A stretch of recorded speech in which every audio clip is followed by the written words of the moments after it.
Q.26 discuss the controversial issues around Article 35(8) of the Indian Constitution. Should Supreme Court repeal this provision? Provide valid arguments in support of your opinion. GS2.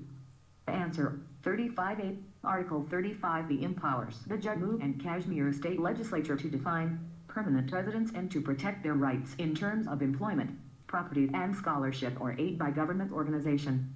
What are the controversies around it? 1. Article 35 was added to the Constitution of India through a presidential order. Article 35(8) is based on a pact between the Union and the state and cannot be unilaterally altered. 2. It is alleged that the law promotes gender bias and discrimination. It restricts the right to property if a native woman marries a man not holding a permanent resident certificate. 3. It is argued that the article goes against the very spirit of oneness of India as it creates a class within a class of Indian citizens. Why it needs to be repealed? 1. The parliamentary route of lawmaking was bypassed when the President incorporated Article 35(8) into the Constitution.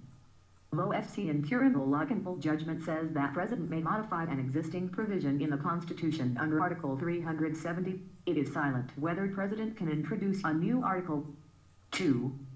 Restricting citizens from other states from getting employment or buying property within Jammu and Kashmir is a violation of fundamental rights under Articles 14, 19 and 21 of the Constitution. Why it needs to be retained. 1. By striking down Article 35(8), it would allow people from outside Jammu and Kashmir to settle in the state and acquire land and property, and the right to vote, thus altering the demography of the Muslim-majority state.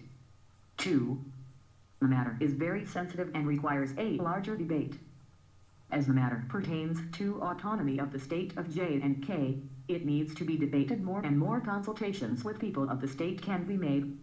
SC cannot impose any decision on the people and it is better if any decision comes from the legislature.